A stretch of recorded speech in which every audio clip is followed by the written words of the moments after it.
तो आपको बता दें कि रघुवंश प्रसाद सिंह, जो रघुवंश बाबू के नाम से जाने जाते थे, पूर्व केंद्रीय मंत्री और पूर्व सांसद रघुवंश बाबू अब इस दुनिया में नहीं रहे। उनका एम्स में निधन हो गया। उन्हें पहले कोरोना हुआ था, पटना के एम्स में उन्हें भर्ती कराया गया था।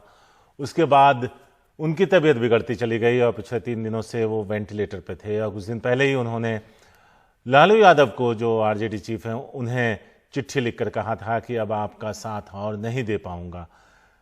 मनीष है हमारे साथ। मनीष, उनकी ये लाइन कि अब और मैं आपका साथ नहीं दे पाऊंगा, शायद उन्हें नहीं पता था कि सांसें अब उनका साथ छोड़ने वाली।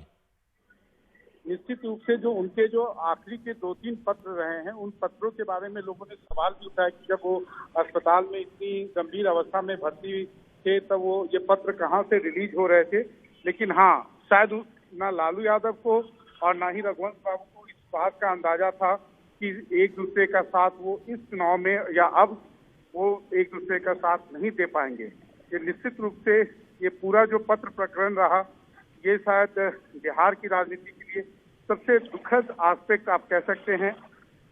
लोगों का आना जाना लगा रहता है, लेकिन जिस प्रकार से ये रघुवंश बाबू का प्रकरण रहा, हालांकि लालू यादव ने उनको अपने अंदाज में अपने हाथ से लिखकर जवाब भी दिया कि पहले आप अपना इलाज कराइए, उसके बाद में बातें होंगी। तारीख मनीष, बहुत करीब से आपने भी देखा होगा उन्हें। 1970 के मध्य से उन्होंने अपना राजनीतिक करियर शुरू किया था, छात्र जीवन से। बिहार में भी मंत्री रहे थे। जरा उस पर रोशनी डालिए कि किस तरह का व्यक्तित्व था, जिस क्षेत्र का उन्होंने प्रतिनिधित्व किया, वैशाली का, वहां कितना काम किया। और जैसा हम सब जानते हैं कि 2004 से 2009 के बीच ग्रामीण विकास मंत्री थे, तब उन्होंने मनरेगा से लेकर बहुत सारे ऐसे काम किए जो आज भी याद किए जाते हैं। देखिए तारिक, मैं बताऊं, रघुवंश बाबू की जो सबसे बड़ी खासियत यह नहीं थी कि वो ईमानदार थे, अपने पार्टी को लेकर समर्पित थे, बल्कि सबसे बड़ी बात यह थी कि उनके जो विरोधी भी थे वो उनके कायल थे।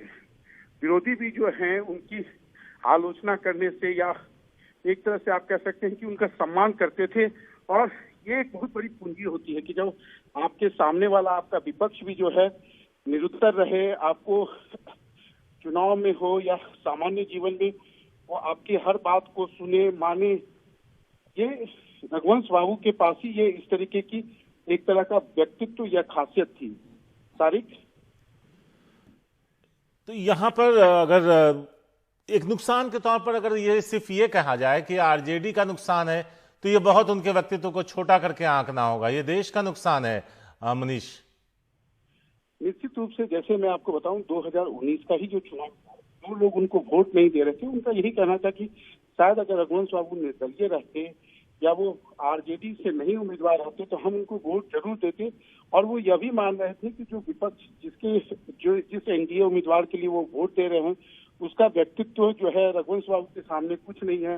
रघुवंश बाबू जब तक लोकसभा में रहे, उन्होंने वैशाली की हर समस्या को पुरजोर उठाया है। जब वो केंद्र में मंत्री होते थे तो वो उनके अपने क्षेत्र की, वो कोई किसी भी वर्ग की जनता हो, कहती थी कि वो जिस प्रकार से उन्होंने अपने कंस्टिट्यूंसी को नर्चर किया या जो काम उन्होंने केंद्रीय मंत्री के रूप में किया, वो सारी चीजें जो हैं उसको हर व्यक्ति के दिमाग में वो एक तरह से रजिस्टर थी। दूसरी बात यह है कि आपने बोला कि बिहार में भी, हाँ मैं आपको बता दूं, बिहार में भी वो मंत्री थे, ऊर्जा मंत्री थे। उस समय जो इलेक्ट्रिसिटी बोर्ड के चेयरमैन होते थे, उनके साथ उनका काफी दिन तक रनिंग फ्यूड चला। उन्होंने काफी सारे एलिगेशन दोनों ने एक दूसरे के ऊपर लगाए, लेकिन बाद में ये हुआ कि जो रघुवंश बाबू जो बात कह रहे थे अपने चेयरमैन के बारे में, वो सारी बातें अक्षरशः सही साबित हुई। तारिक, मनीष, मेरा एक अनुभव था उनके साथ जब वो ग्रामीण विकास मंत्री थे, तो उनका एक छोटा सा इंटरव्यू करने का मौका मिला था मुझे। तो जब भी उनके सामने कोई भी मौजूद होता था पत्रकार, तो कभी वो एहसास नहीं होने देते थे कि उनका कद कितना बड़ा है या उनका पद इतना बड़ा है। एक सरल व्यक्तित्व। निश्चित रूप से वही उनकी, मैंने कहा कि रघुवंश बाबू की जो सबसे बड़ी राजनीतिक पूंजी यही थी कि वो अपने सामने वाले को कभी भी छोटा नहीं महसूस होने देते थे। और सबसे बड़ी बात यह थी कि सबको साथ लेके चलने की क्षमता, सभी वर्गों को साथ लेके चलने की क्षमता, और साथ साथ न केवल अपने समर्थकों को बल्कि अपने विपक्ष के लोगों का भी वो ख्याल रखते थे। यही उनकी राजनीति की बहुत बड़ी पूंजी थी। तारिक,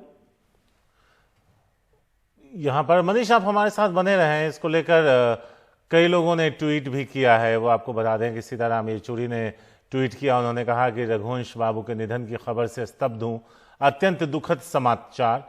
कई दशकों से कई संघर्षों में हम सब साथ रहे, आज वो समय में उनका ना रहना बहुत खलेगा। उनके काम और व्यवहार की याद हमें प्रेरित करता रहेगा। सीताराम येचुरी ने ये ट्वीट किया है। अगर हम आपको एक बार फिर से वो बताते हैं कि उन्होंने क्या लिखा है। रघुवंश बाबू के निधन की खबर से स्तब्ध हूं, अत्यंत दुखद समाचार। कई दशकों से कई संघर्षों में हम सब साथ रहे, आज वो इस समय उनका ना हो रहना बहुत खलेगा। उनके काम और व्यवहार की याद हमें प्रेरित करता रहेगा। सीताराम येचुरी ने ये ट्वीट किया है। शिवराज सिंह चौहान ने भी ट्वीट किया है। वो हम आपको बताते हैं कि उन्होंने क्या लिखा है।